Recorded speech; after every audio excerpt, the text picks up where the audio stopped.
Welcome to another edition of Lakers Fast Break, Lakerholics Spotlight. I'm here with my fellow Lakerholic, Laker Tom. How you doing today, Tom? Pretty good, Jeff. How you doing, Jamie? Good, real good, real good.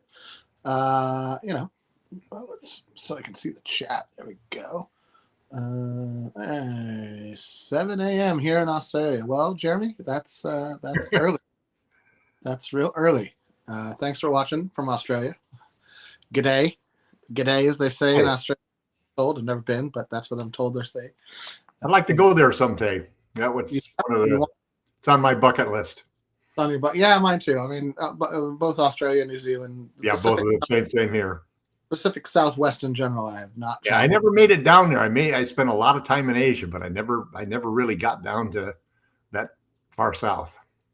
Were you just traveling? Were you barnstorming as part of? No, it was business. Oh, fun. Which is, it's not like regular travel. You don't have the time to do any of the things that you'd do if you were regularly traveling. Yep. Instead, you're just so tired you want to go home. What's up, Daniel? How's everybody doing on the chat? Thanks for tuning in.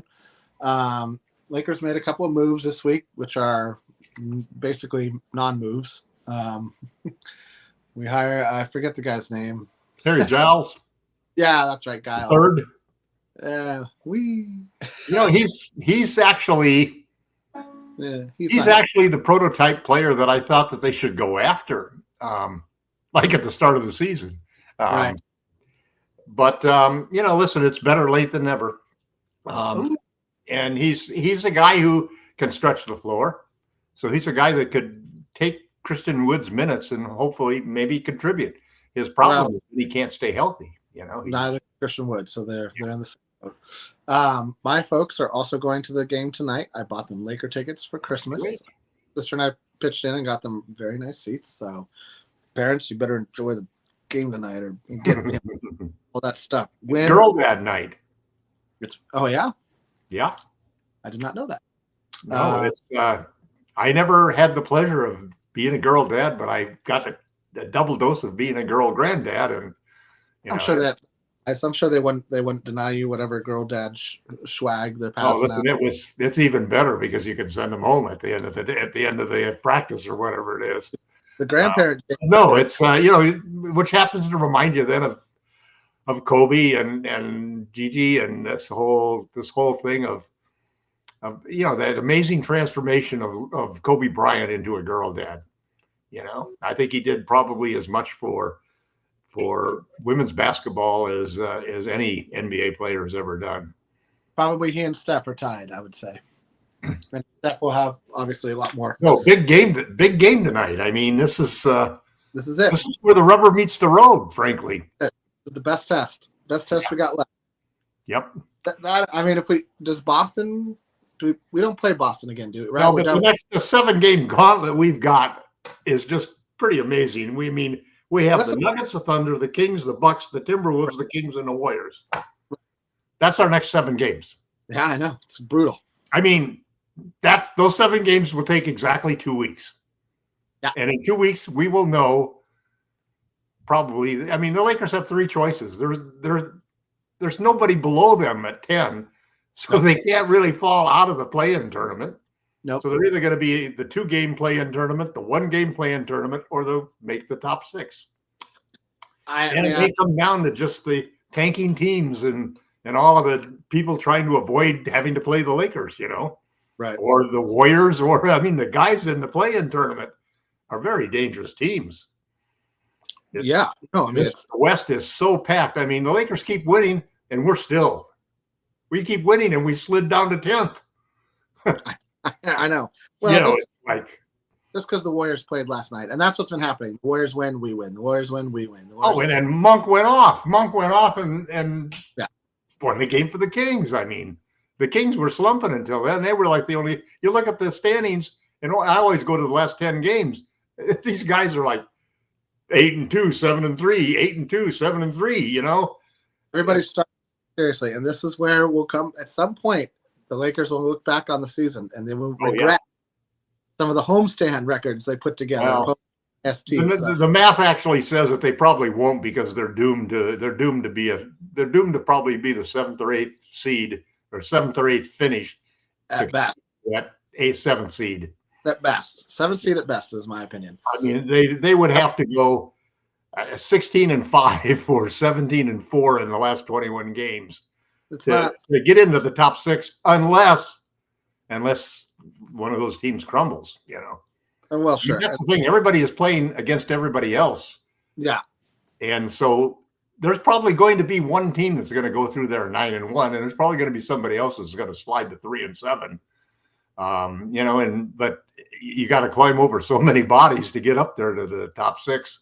Well, we're in a much better situation than we were last year, but it's a much more competitive league than it was last year. No, you basically got to win 60% of your games. You have to end up with 49 wins, I think, or 48 at least, to get into the top 6. And that might not even make it. It just depends on who it is. But we have to start with tonight's game. And what bothers me a little bit is this: every time we have a celebration like 40,000 points, man, we lose those games.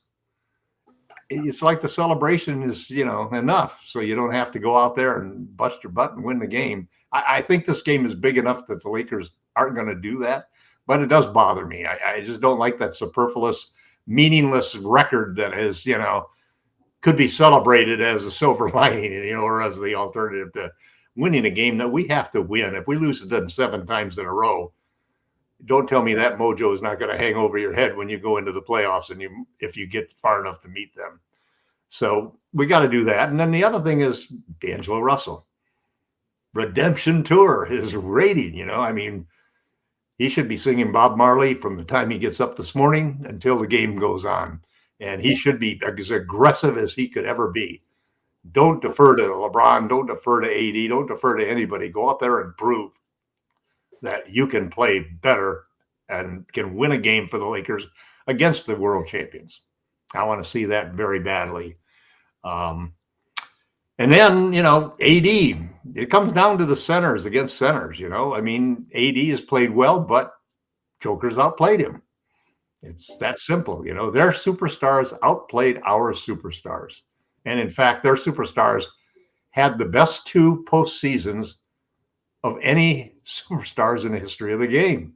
Yep. That year, both of them, the number 1 and 2. I can't even remember now. I think actually Murray was number 1 and Joker was number 2. Murray played fantastic last I mean, their jump was like close to double what they produced in the regular season, and they did it. And they did it in miraculous clutch ways. And they still continue to do that this year. When we played them, it came down to the last 3 or 4 minutes of the game, and we couldn't execute, and they could. It'll be interesting to see how that goes. We don't have Vando. I get these little hints that maybe he is going to be able to make it back. I mean, that he could be a big factor for us. He's really there's nothing credible out there on that. I haven't seen one single thing that I'm like, okay. No. So there's not even many things to just surmise about. I mean, he's not an IG post with no comment. It's like, what? Why even post? Right. And the injury bug is it's a killer for us. And we're supposedly a deep team, and but when you have deep injuries, it's just ridiculous. I think that we have to come out and blow these guys out. I want to see a blowout win by 20 with LeBron and AD resting in the second half of the 4th quarter. I'm tired and done of being disappointed by blown opportunities, by guys coming down and hoisting a poor 3 when you had a chance to take a 6-point lead and take it to 9. We got to make those clutch shots, and we've got to get clutch stops, and we've got to play a lot better defense than we've played. And a lot of it is going to depend upon how D'Angelo Russell plays. As far as I know now, have you heard anything different about? I think everybody's playing on both sides. Yeah, anybody's missed. So I'm just, LeBron still listed as questionable, but he's questionable. LeBron's questionable. He's going to be questionable in every game this year. He should be. And I think AD is not probable at all. AD is probably on the probable list. So, and that's nothing more than the Lakers just minding their P's and Q's when it comes down to the league, right? And nationally televised games, Right. getting dinged for that's a whole thing that however you feel about it, it's designed to improve the product, yada yada yada, blah blah blah. Well, I think, do think it's important, especially for the fans in the stands, okay. man. I mean, Okay. how bummed would you be? You bought you want to see Joker play, and you go buy the Denver ticket, and he doesn't show up, or you want to see LeBron play, and he doesn't play, or AD play, and That's what I mean. I think or it's worse, working. you buy a ticket to the Lakers and the Nuggets, and then all three of them don't play, and Murray's out. I'd be fine with that. I'd be fine if Murray was out. Our backups against theirs. I'm cool. I think Well, the guy that kills us is their power forward every series, every game. Well, that's why I'm considering. I would. If And I he's were a guy who was a failure around the league until they got him, and then he just slid right into a perfect role. Aaron Gordon, no, I didn't. Yeah. I don't consider Gordon has been our main nemesis.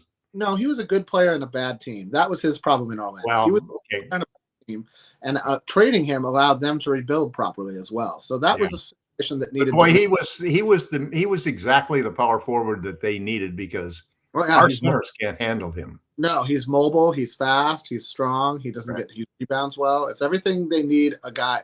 He's like the perfect second to Jokic in terms of a front. And those are the types of matches when you get that certain player, whether it's a James Worthy or there's all these players that at various times in the history of teams rise in prominence. It was always a move that they gave somebody an opportunity, trading for Halliburton. I mean, that's why I really wanted to trade. I wanted the Lakers very badly to trade for DeJounte Murray because I felt that he could break out just the same way as Halliburton did if he could get away from having to play with another all-star point guard.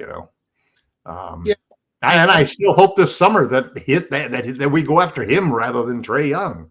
Well, I think you might be disappointed there. It sounds like probably it will be, but it sounds like all signs pointing to Trae Young. But so there's an interesting point in the chat. We're 13-1 when Prince plays fewer than 25 minutes. He's been playing fewer minutes lately. We've been winning. I'm not a Prince hater like a lot of other people. I'd like to see his minutes go down, some of his minutes down. But I give the guy credit. He's not afraid to shoot. No, but he can't defend, and Hachimura is a better defender. He can't rebound. I don't know if Hachimura is a better defender. I think that's a matchup situation. No question of mine. Prince reminds me of Troy Brown, that he's always like just a minute late from getting that shot blocked, or a second late, and a second late from getting to that screen, and a second late here. But offensively, I don't have any problems with him. I actually think he goes to the rim very well. He has a good variety of shots. And he's one of the guys that I think count on, but he's not a starter. That was the problem. He's a 15-minute per game, excellent backup forward. That's right. He shouldn't be guy that you put on guys like Durant and Booker. He's going to get eaten alive by Aaron Gordon. He's going to get eaten. Well, and it's the same thing. We've seen Reeves get beaten that way, and we've seen all of our little short guys that they try to make into these 3-guard lineups and put them at small forward and call him a wing. Calling him a wing doesn't do anything, man. I mean, other than making him bait, Well, you can call a camel a horse, but it's still going to have 2 humps. So it doesn't matter. You're going to say something about calling Ham a porky pig or So there's a Frank Zappa song called "You Are What You Is," and that is how I feel about Prince. In that, like you said, 15-20 minutes a game, put him on the second best. Put him up against the other guys, bench guys. Fine. He's excellent. He's excellent. Then he's a spot up shooter. He gets the job done. I still think he's actually. You say he's not afraid to take a shot. I kind of disagree with that. I've seen him pass up far, in my opinion, too many. Really? What I consider to be open looks. Maybe he doesn't feel like he can get it off. I'm not going to quibble about that. But I see all these guys take shots that I would have, or not take shots that I would have taken immediately. But that's the difference between being a gunner and being a shot maker. Yeah, I will always say I would rather take fewer smart threes rather than more bad threes. I want them to be smart shots. I want them to come out of the flow of the offense. I don't want to just. I never want to settle for either one of them. I want to take more good threes. Well, I mean, that's sure, but I mean, the problem with the Lakers is that there's only so many guys who can take the 3-point shot that you want taking the 3-point shot. Well, you have to. The problem is maintaining a balance between the fact that you get a lot of points in the paint and a lot of points in fast break and a lot of points at the free throw line. And one of the reasons you do that is because you are taking a lot of shots in the paint. You're not taking a whole lot of threes. You're only taking 31 threes a game, which is like second to last in the league.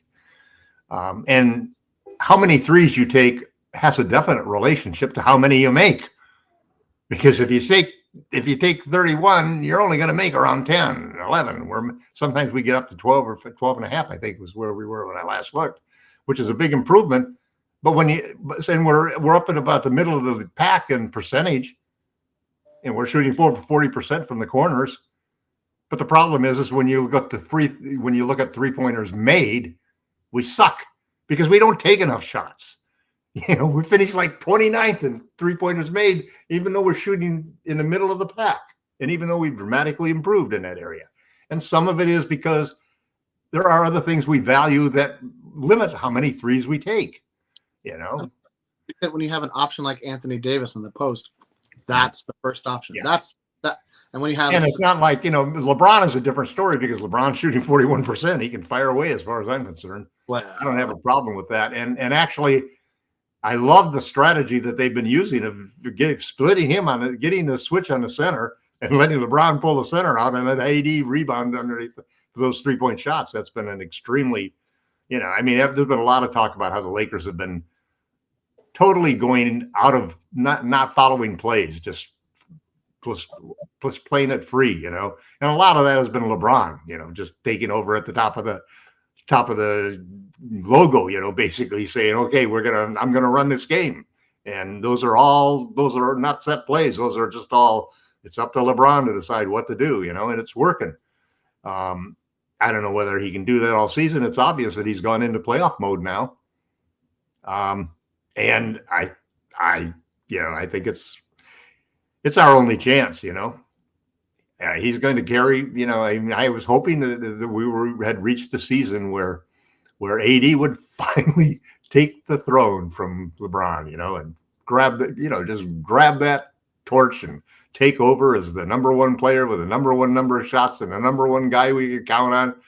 And he hasn't disappointed in a lot of ways. It's just that it's awful hard to do that when LeBron James is still in the game.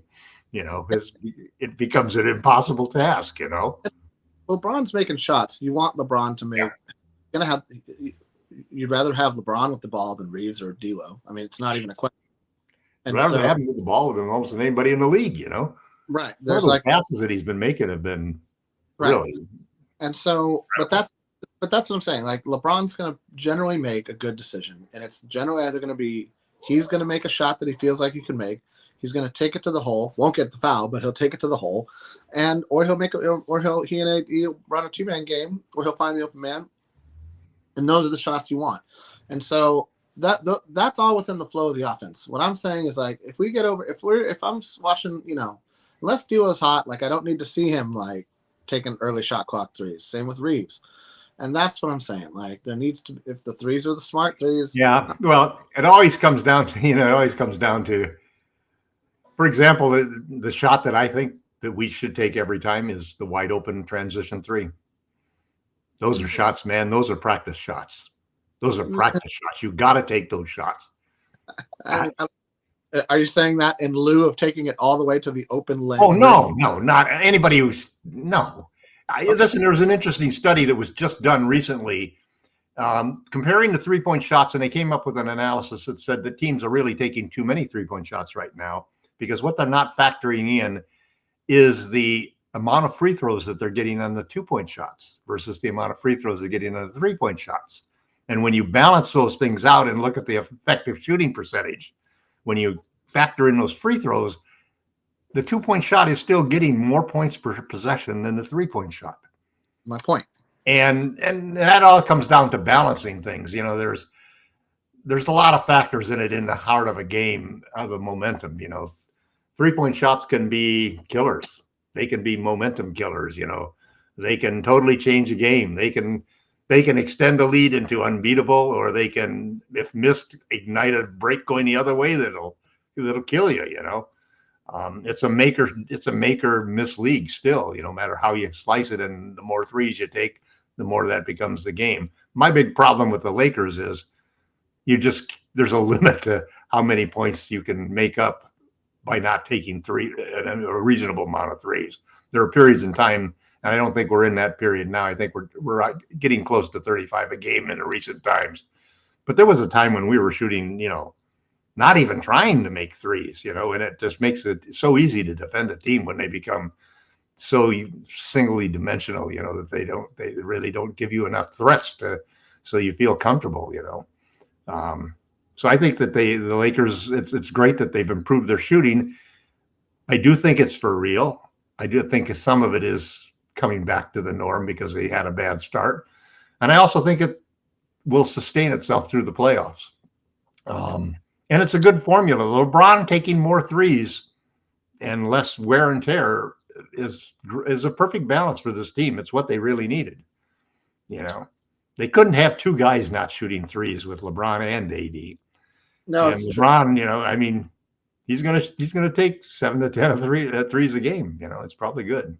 I go back to Hachimura a lot because I feel like if Rui is playing, like D'Lo discovered that if he plays aggressively, it works, right? Yep. Like the ball comes his way and he's open. Don't overthink it. Let it go.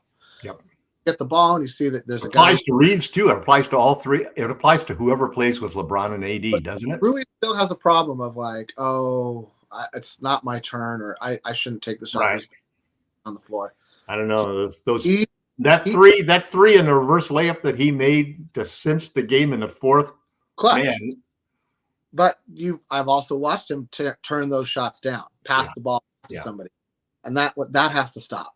Well, D'Lo is so damn right about how do you really play best with superstars, and what he's saying is the best thing to do is not to defer to them because that blends in with what the other team is trying to do, which is focus on them. The big thing to do is to take advantage of the other team focusing on them and go all out to be your most aggressive, best player that you can be for the team.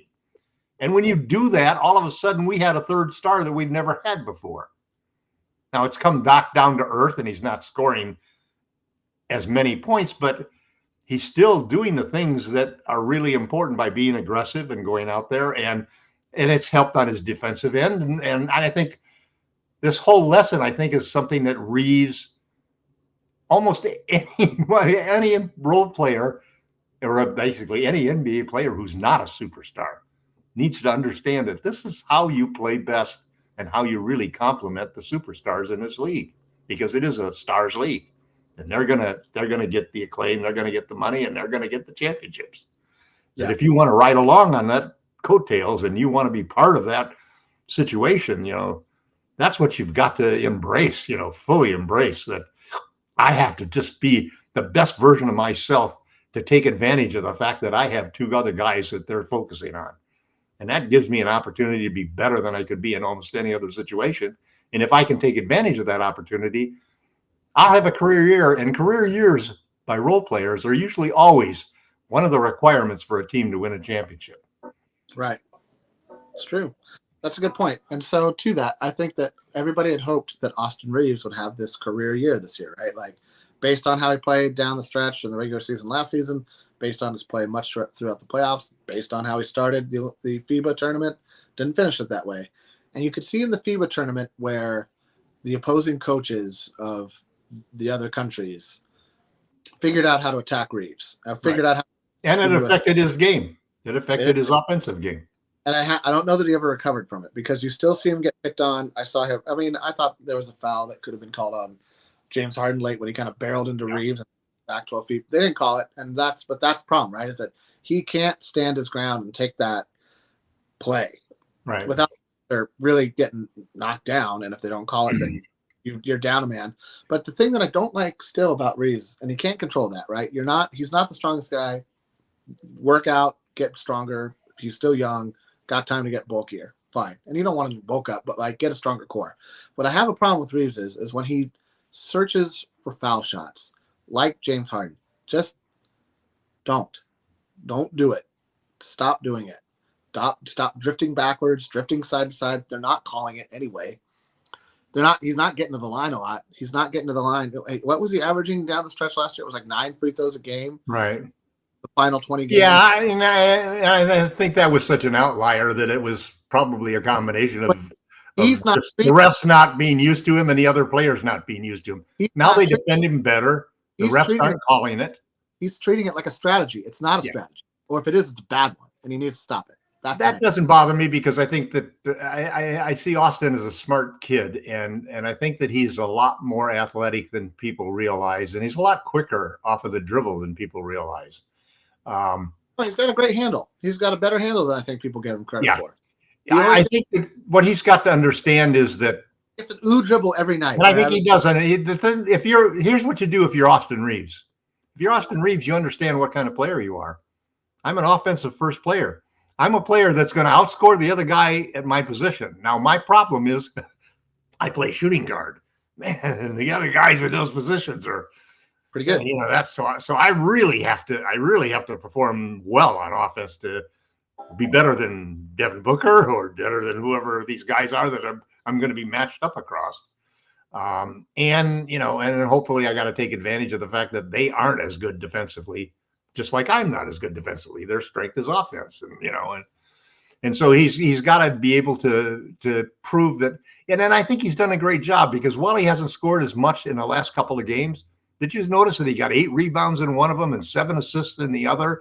Yep. He made a great defensive play late in the game. He's more of a good primary offensive threat. It's being that glue guy, and I think that like a better version here's the thing about going back to D'Angelo Russell's understanding, sudden, just finally getting it. Some players can take that information and can take that, concept that, oh, this is how I have to play with LeBron and AD, and some can't. Like you said about Rui, I'm not so sure if Rui can embrace that because, to be honest, to do that, you've got to have a little bit of, I'll call it the shooter's edge, the gunner's edge, the guy who wants to score the basket, the guy who wants to be the one. I want to be him. You got to have a little bit of that desire to be him in there. And Rui has a bit of passivity to his game. And Rui, I don't know whether it's the Japanese or what, but there's a Zen quality to Rui that, he has real extremes and there's a quiet middle. You're right. Some people, the middle is not quiet. Rui's middle is pretty quiet. Yeah, that's the problem. And is not engaged as bad. Now D'Lo, and now when you look at Austin and comparing that situation, I think Austin, I think, is one that can really take the lesson from D'Lo, and they're best buddies and golf buddies now, so I'm sure that they talk a lot about that, and I'm sure that Austin understands that what his real value is that he is sort of like the jack of all trades guy, because he can score, he can play make, and he can get in there, he can cause all of this havoc by getting into the lane, and LeBron trusts him. Because that's another big part of this whole thing about, oh yeah, I can go in there and I can play with LeBron and AD, and I'm going to take 20 shots a game just like each of them do, See how that goes in the first game if you're, for most people. So you have to have the trust and confidence that the superstars are going to give you a chance to do that, because you don't just go out there automatically and the next thing you know, LeBron's going to be looking at you, and if you miss 3 or 4 shots, the coach is going to be yanking you. So ask him to yank you. It takes courage and almost that thing beyond courage that takes nothing but balls, where it's just so brash that how can you even think you can go out there and take as many shots as LeBron James and Anthony Davis? You stupid fool! What are you doing? That's a sure way to get out of the league. Oh well, you did it because you were probably going to get traded in the next 2 weeks. Maybe. Maybe. Give him a credit. I thought it was a brilliant move, And then tonight I'll go to bed and I'll dream about Harry Giles getting his chance to come into there and pulling a Malik Monk or type of situation, or being a star of the game and winning the game for us or something like that. Of course, he can't play until Monday, but anyway. Yeah, he's not playing tonight. So, but your dream will have to be postponed. But Well, Kurt brought up Harry. We talked about him at the top of the show.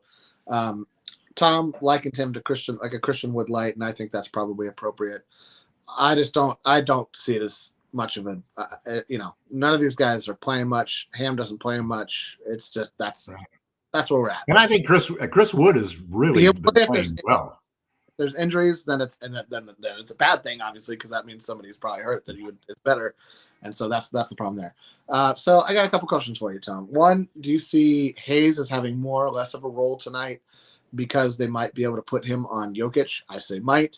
And if he has a decent game defensively, like he's shown that he is capable of doing recently, it may be enough to help. You're not going to ever stop somebody like Jokic, but you can make his life a little bit harder. And so to that, if you have the ability to put Hayes on Jokic, that allows you to put AD on Gordon or Michael Porter Jr. or whoever. And I also see Cam as having more of a role tonight. I think we'll see a lot of Cam tonight on Murray and KCP switching hopefully switching, not giving him an ounce of daylight to shoot from the three. Got to take the three away tonight from those guys.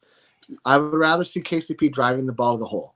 I'd rather see KCP be turned into a playmaker. We, as Laker fans, know what an incredibly bad playmaker KCP is, and he's good for 1 turnover per game minimum. So you want to turn the Nuggets over. You don't want to turn the ball over yourself.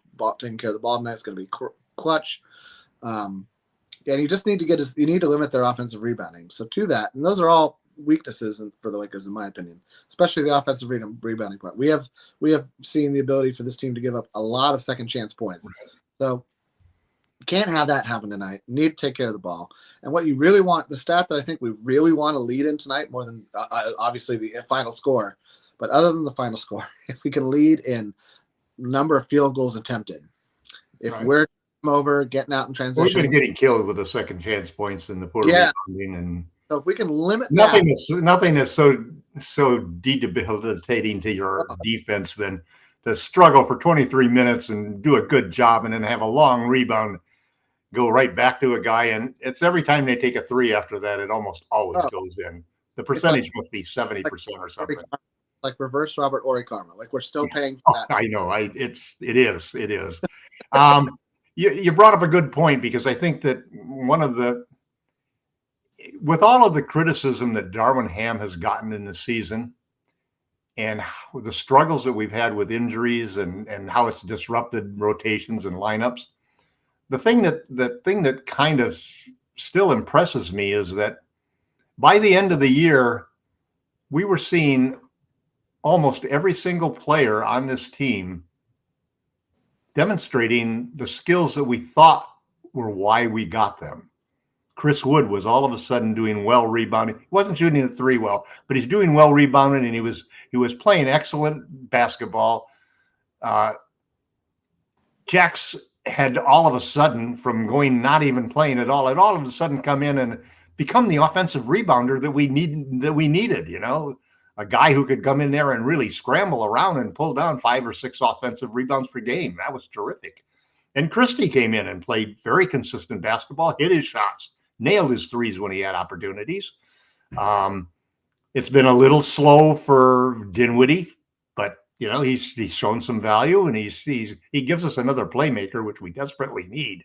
It's like all of our playmaking guards and defending guards are hurt. So when I see the season going the way that it has, and the downs and the ups of the team, and yet I see them in their best moments and so forth, I gotta feel like there's something there. It's not a favorite. That's definitely not a favorite or a top 4 choice to win a championship, but there's something about this team, and it, frankly, they could extinguish it tonight, or they could turn it into a bonfire, as far as I'm concerned. I mean, they need to go through the next 7 games, and they need to win 5 of them. Yeah, you can't. That's going to be almost impossible. I kind of disagree. I don't think you can let tonight's game have that much weight. There's too much season left.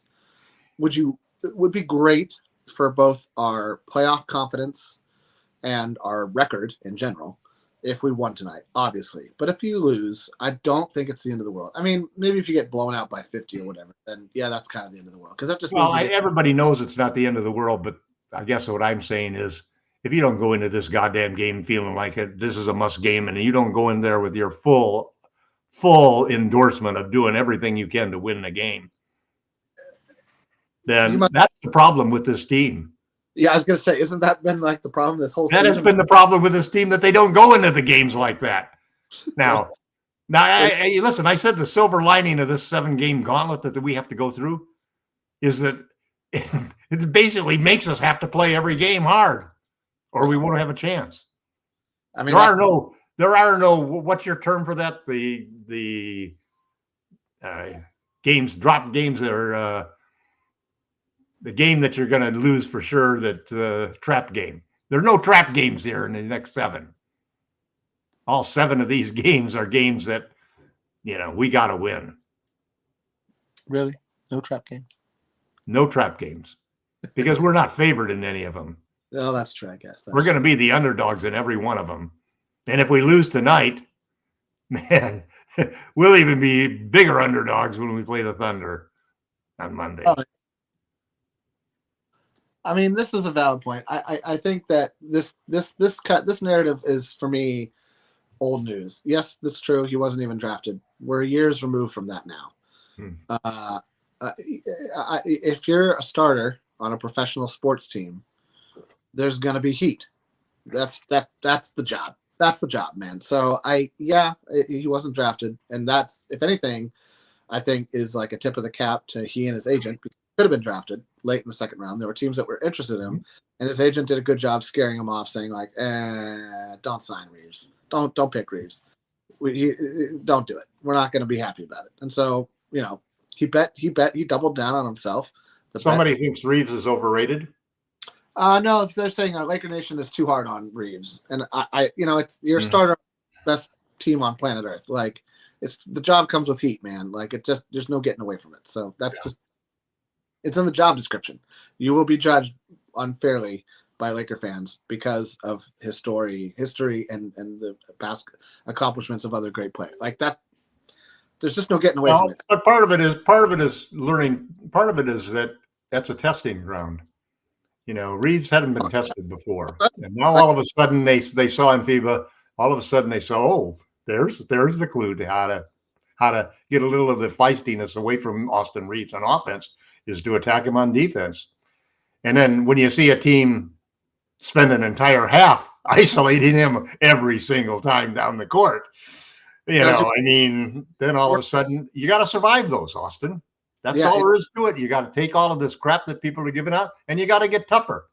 You got to get meaner, dirtier, tougher, and then you got to punish those suckers on the other end. That guy took you down there. The next time down, you sort out the same way he did. You get him one-on-one, and you take him down low, and you draw a foul on him. You put him into foul trouble, or you play defense better, or you play harder, or you play smarter. But you either have to do that, or else you don't play anymore in the league. So I probably would have traded Austin at the trade deadline, because I really loved DeJounte Murray. I know you would have. And that's as much as I like it, and the thought of both Austin and Caruso coming back for regretful terms, that would be horrible. But on the other hand, the guy I didn't want coming back and doing that is D'Angelo Russell. Not scoring the way he was. I didn't want to see him coming back. And if somebody has to go to the bench, it's Reeves, and that would be Reeves. I think it depends, but it sort of depends on who's doing well. If Reeves, but at any rate, do I think Austin Reeves is overrated? No. I would have traded him, and I would have regretted it, maybe. But the thing is, he's not a third star on a team. He's like a great sixth man, seventh man. I don't think he's getting paid to be a third star. Everybody feels like the raise that he got elevate him to third best player status. Well, I think they were talking about the raise he didn't get. The $25 million for 4 years. Oh, sure. $100 million contract that didn't happen. Somebody could have thrown at him. No, that's true. Yeah. But I think San Antonio would have regretted that. Yeah. I think they regretted that deal a lot. And he's the kind of quality depth that you want to have at 6 and 7. Then you have a championship lineup. honestly, there's a world where you develop Reeves and Hachimura and maybe even D'Lo into a facsimile of what you get in LeBron. You will never recreate what LeBron brings to the basketball court in one player ever No, again. Is there a no. way that you can make up for that production over the next 2 years by finding ways to make the best of the players that you have under contract? Now, I know that all these guys will be on the trading block from the moment they can be traded to the day the deadline ends. It's going to be hard to keep anybody else besides AD and Reeves and LeBron. That's it. Everybody else is gone. After this season? Sure. How else are you going to sign Trey? No, you're gonna. I mean, that's if there's a trade happens this summer. I'm still 50-50 on that. I know that I'm sure Rob Pelinka will explore it. I don't know that the Hawks will bite on even for 3 picks for Trae Young. He got 3 picks and 4 swaps that they can offer. I don't think they bite. I hope they wouldn't. Just because you look so bad. You look so bad as a front office trading Trae Young for that. If you think that Austin Reeves was having trouble getting isolated every single possession for an entire game, imagine Trae Young being in that same situation. All game, every game, all game, every game, and you cannot mask it for forever. You can mask it a little bit in the regular season. You will not be able to. You got to outscore him. That's what Trae does. They will hunt him down in the playoffs, and they will abuse him, and it will lose. See, that's the problem. When Trae, if you can score 30 points a game and dish out 10, 12 assists a game, you're going to outscore most of the guys that you're playing against. It's very rare that they lose points at point guard. If you're giving up close to that much on defense, your impact is mitigated. He's not giving up that much on defense, though.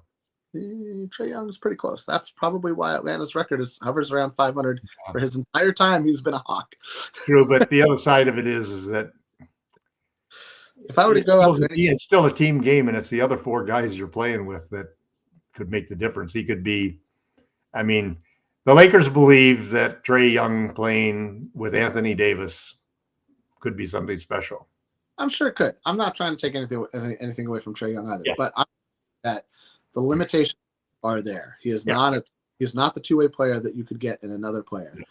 And I consider the output he is prolific for on offense to be mitigated by a significant margin by the lack of impact he has on defense.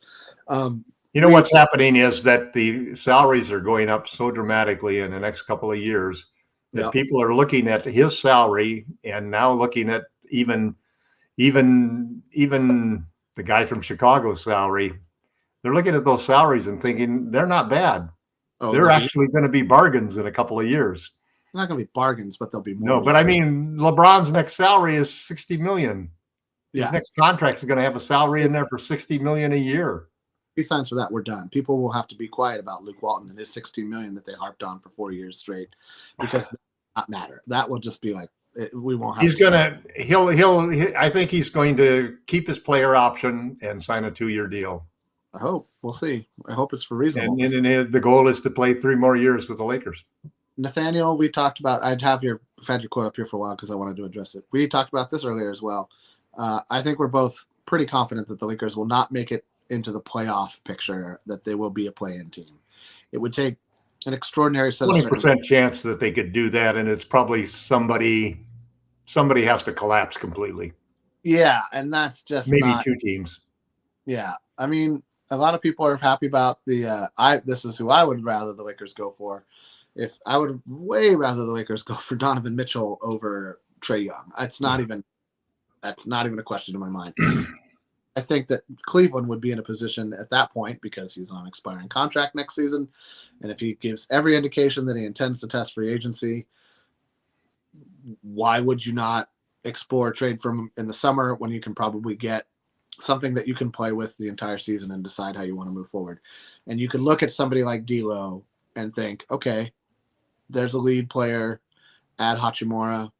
That's a nice combo to pair with Allen, Mobley. I wouldn't do any of those things. What I would do is I'd take those 3 first-round picks and those 3 first-round swaps, and I'd give all of them to the Utah Jazz for Lauri Markkanen. No. What? He is the perfect second big to turn the Lakers into the dominant giant team that they would be.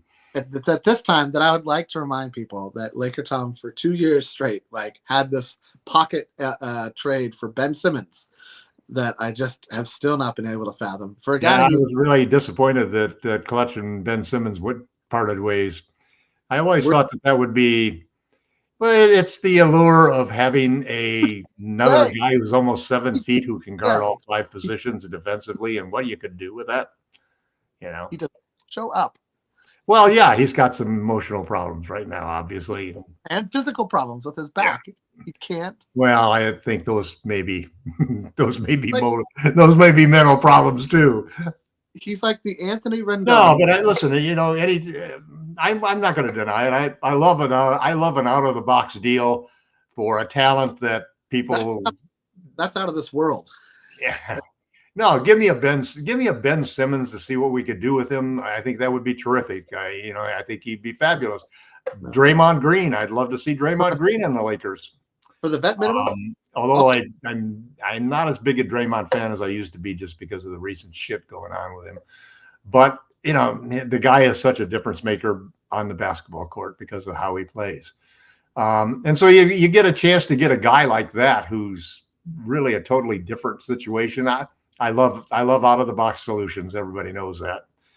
And but I think that I wish the Lakers would understand that the single biggest shortcoming, I believe, is not having gotten a quality starting center. If they had gotten Miles Turner in any of those deals where they could have gotten him, that would have made such a difference, in my opinion, of how strong the Lakers are and how high they can go.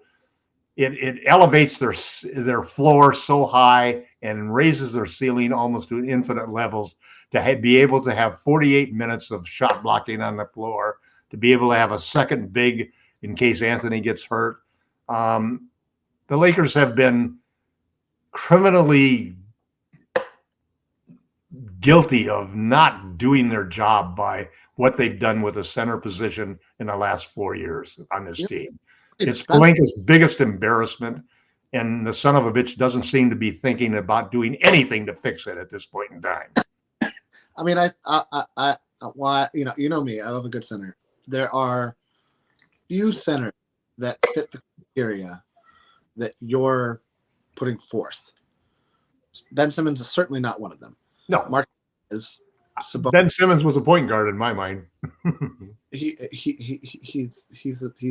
towel boy in my mind. He tops out a towel boy. But at his best, man, he is a defensive point guard, the best defensive point guard in the league. I don't know. I know I know he took some steps back mentally. I don't know anything that would make me change my mind other than 3 straight seasons of him playing 70 plus games.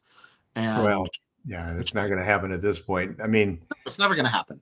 He's done. The only thing that could have really been something is I think that playing with LeBron might have been the solution for him. And, that was a situation where,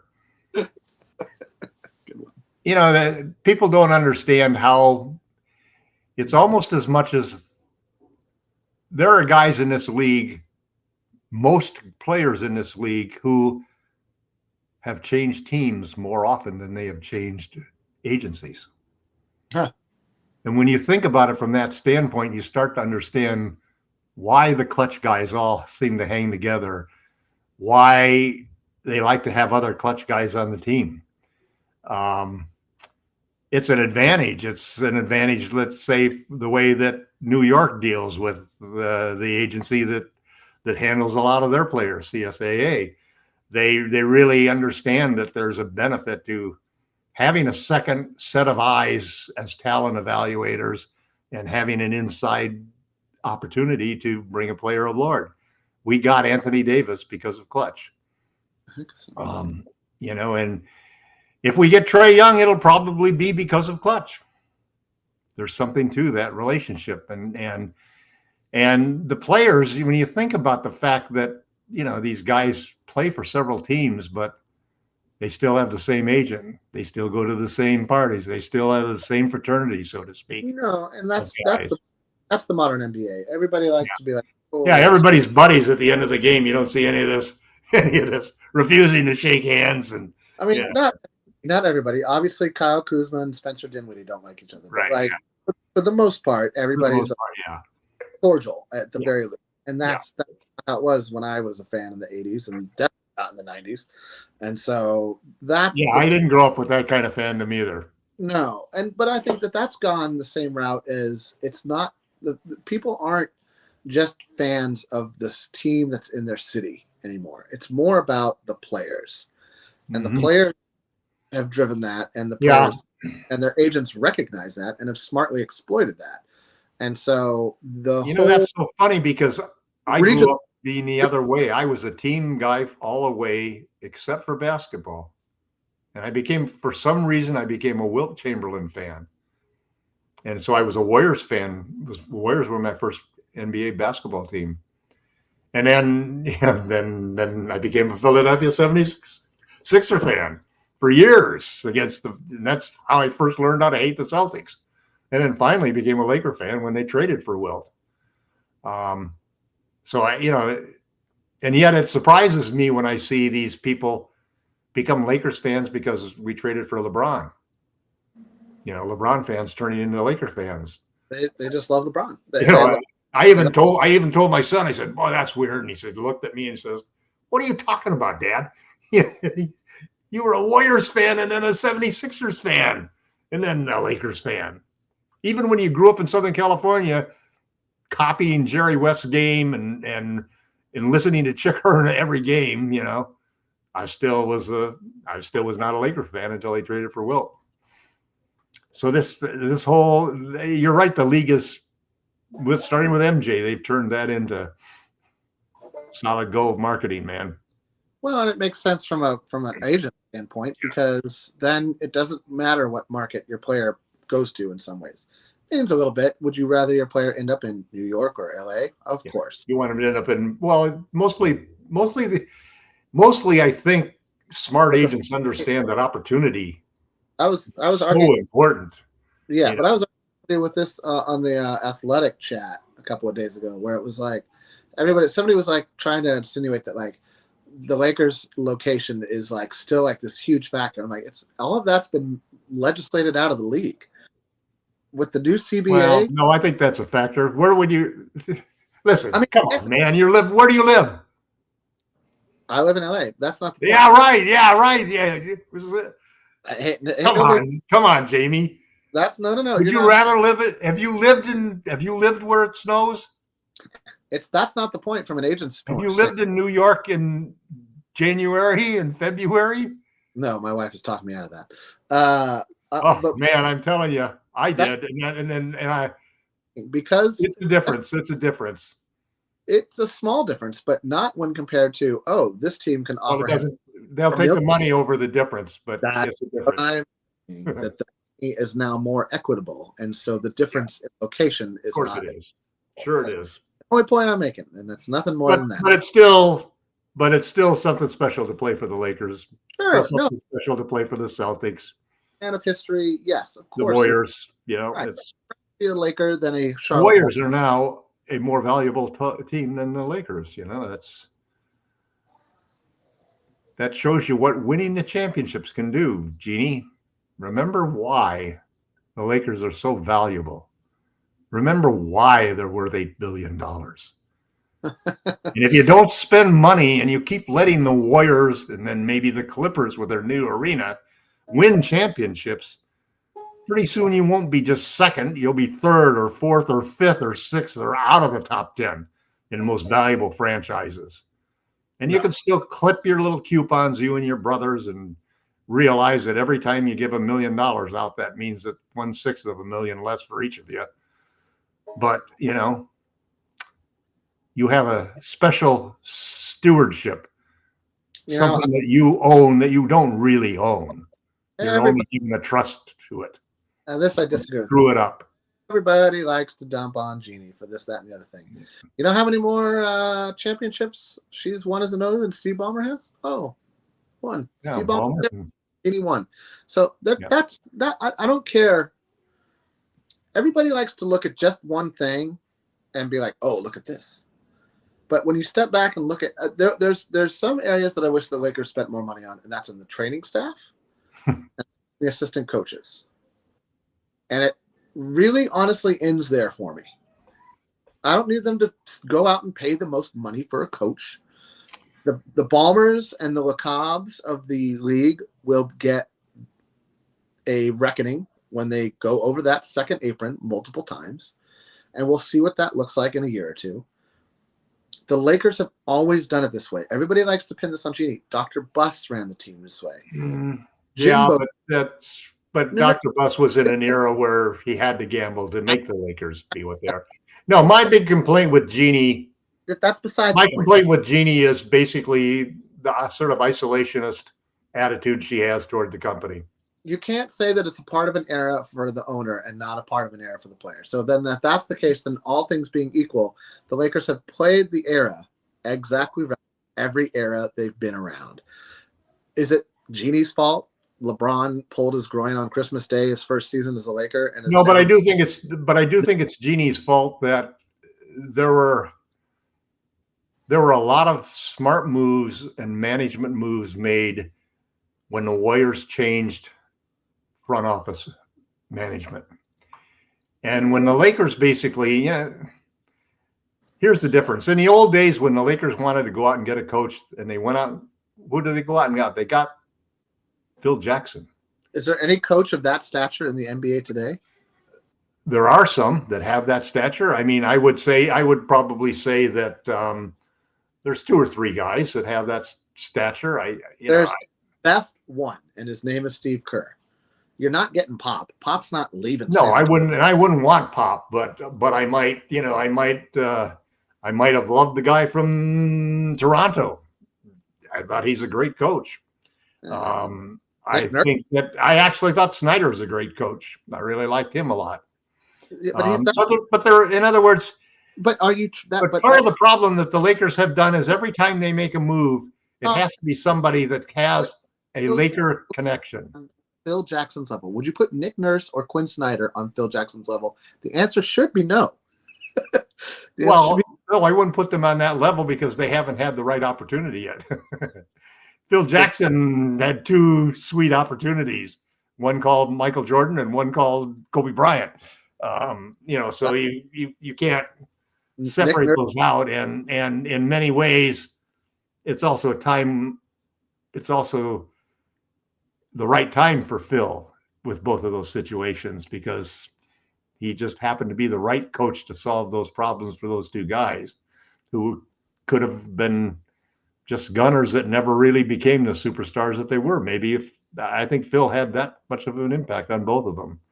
But, everybody the Lakers hire in the front office, everybody the Lakers hire in the coaching staff seems to be people that they've have connections with, seem to be people that are coming from a small selection where you're constantly bringing in people that are somehow affiliated with the organization without opening up and saying, hey, I'm going to look at the whole world and I'm going to bring in the very best people that we could bring in. If I were, if I took over, if I won the lottery for $1 billion and I bought the Lakers, the first thing I would do is I would hire the best people that I could find. And I'd start off by doing a search with the best executive search firms that you've got to figure out exactly what you need all the way through the organization and come up with a comprehensive plan and build an organization that really, like the Warriors did, that really basically changed the whole direction and value of their franchise. They went from a couple $1 billion down in the middle of the group to being worth more than the Lakers and the Knicks both. And when did that happen again? Oh, that's right. And they won 4 championships. When a billionaire bought them, not a millionaire, which is what the Busses are. Right. There's a huge difference there. This is what I'm talking about.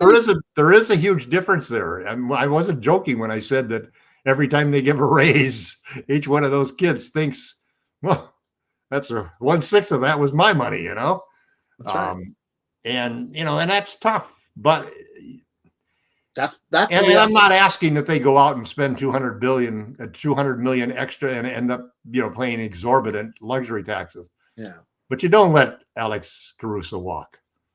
You don't do things like that. And the yeah, it's just, there were moves that they could have made with second round picks to help that situation and gotten some more help and size this year. And they didn't do those moves, and that's a Rob Pelinka call, though. Yeah. Right? Well, I think it's not only is it a Rob Pelinka call, but I think it's a LeBron James call. I would agree with that as well. I think LeBron understands, and I think the Lakers know that they're going to sign him for 2 more years, and they got 3 more years of him, and so they're not going to throw away a chance to get Trae Young because that's what LeBron wants. Right. Well, we're hitting an hour. Let's hear your prediction for today's Lakers games. By 20. I haven't changed. We're going to kick their ass tonight. Right from the start. We'll have a 15-point lead after the first quarter, 15 after the half, 15 after the third quarter, and we'll close out and win by 20.